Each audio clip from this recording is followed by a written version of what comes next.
नमस्कार। भारत की डिजिटल क्रांति की कहानी हम सब जानते हैं। हर तरफ इसकी धूम है। लेकिन इस चमक के पीछे एक बहुत बड़ा अंधेरा भी है।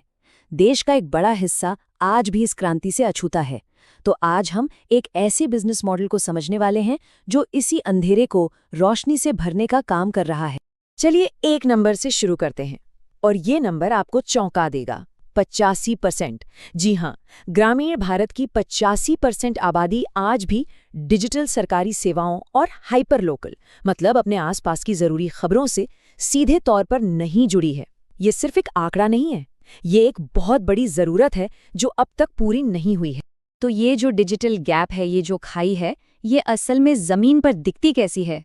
इसे समझने के लिए आइए हम चलते हैं राजस्थान के चूरू जिले में, जो इस समस्या का आप कह सकते हैं एक परफेक्ट केस स्टडी है।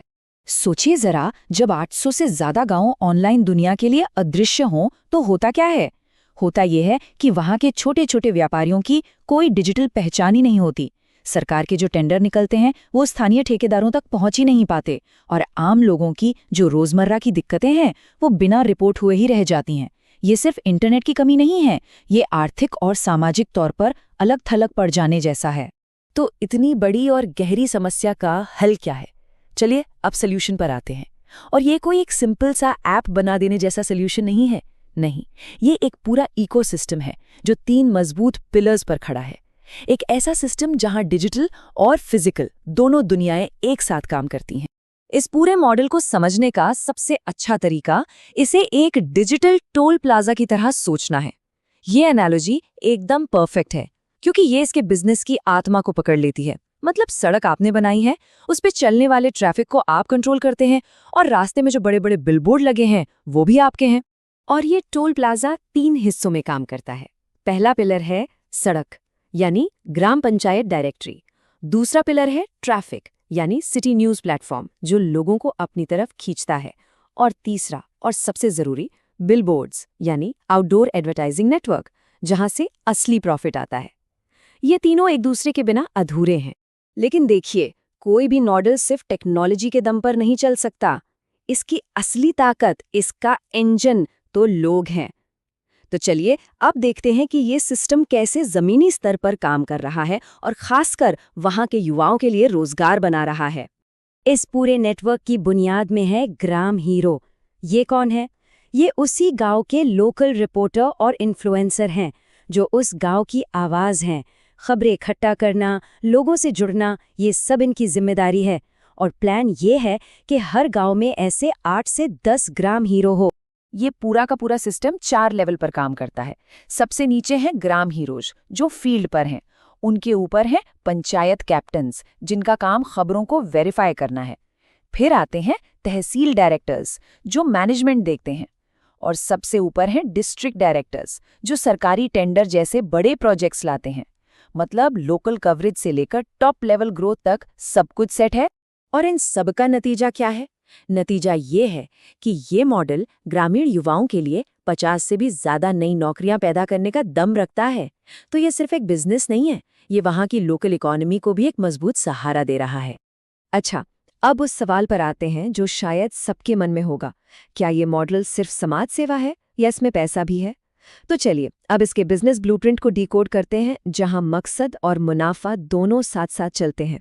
ये जो आंकड़े आप देख रहे हैं ये एक जबरदस्त कहानी कह रहे हैं।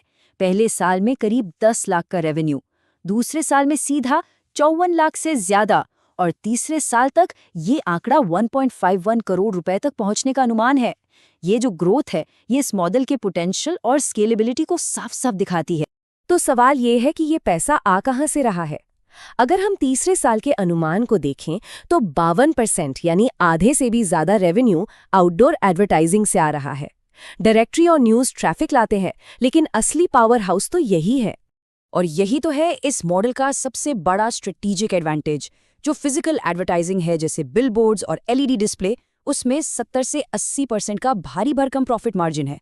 और यही मुनाफा है जो इस पूरे डिजिटल इकोसिस्टम को चलाने के लिए एक मजबूत फाइनेंशियल बैकबोन देता है। और रुकिए, बात यहीं खत्म नहीं होती। इस प्रोजेक्ट को सरकारी सपोर्ट भी मिल रहा है। राजस्थान MSME स्कीम्स के तहत इसे 30% की कैपिटल सब्सिडी और 5% की इंटरेस्ट सब्सिडी भी मिल सकती है। मतलब फाइनेंशियल रिस्क और भी कम हो जाता है। अब देखिए, कोई भी बैंक या इन्वेस्टर पैसा लगाने से पहले सुरक्षा देखता है। बैंक आमतौर पर 1.25 गुने का DSCR सेफ मानते हैं, जिसका सीधा मतलब है कि आपकी कमाई आपकी EMI से 1.25 गुना ज्यादा हो। ये प्रोजेक्ट 14.8 गुने का DSCR ऑफर करता है। ये इतना ज्यादा है कि कोई भी इसे आसानी से फंडेबल मानेगा। तो ये मिशन सिर्फ न्यूज़ या एडवर्टाइजिंग तक ही सीमित नहीं है। इसका जो फ्यूचर विजन है वो इसे एक कंप्लीट रूरल डिजिटल हब बनाने का है। एक ऐसी जगह जो उस कम्युनिटी के लिए, उस समाज के लिए एक ज़रूरत बन जाए। भविष्य की योजनाओं में क्या-क्या है? 8,000 से ज्यादा लोकल दुकानों के लिए डिजिटल मार्केटिंग के पैकेज देना, ग्राम हीरो अकेडमी के जरिए प्रॉपर ट्रेनिंग देना और RSCIT जैसे सरकारी सब्सिडी वाले IT कोर्सेज भी ऑफर करना। इसे समझने का एक और बढ़िया तरीका है। ये कुछ ऐसा है जैसे आपने एक अखबार के दफ्तर में एक स्कूल और एक कंसल्टेंसी भी खोल दी हो। मतलब आप सिर्फ खबरें नहीं बेच रहे, आप उस समाज को आगे बढ़ने के लिए जरूरी टूल्स और स्किल्स भी दे रहे हैं। तो इस पूरे विश्लेषण का निचोड़ क्या है? सबक ये है कि असली इनोवेशन हमेशा कोई बहुत बड़ी कॉम्प्लेक्स टेक्नोलॉजी बनाने में नहीं होता। असली इनोवेशन तो टेक्नोलॉजी का इस्तेमाल करके ज़मीनी बुनियादी समस्याओं को सुलझाने में होता है। एक ऐसा हल जो पैसा भी बनाए और समाज का भला भी करे। और ये सब मुझे एक आखिरी सवाल पर लाकर छोड़ देता है। क्या अगला डिजिटल फ्रंटियर कोई नई टेक्नोलॉजी नहीं, बल्कि एक नया इलाका है? एक ऐसा इलाका जिसे आज तक नजरअंदाज किया गया है, लेकिन जहां मौकों का खजाना छिपा है। इस पर सोचिएगा जरूर।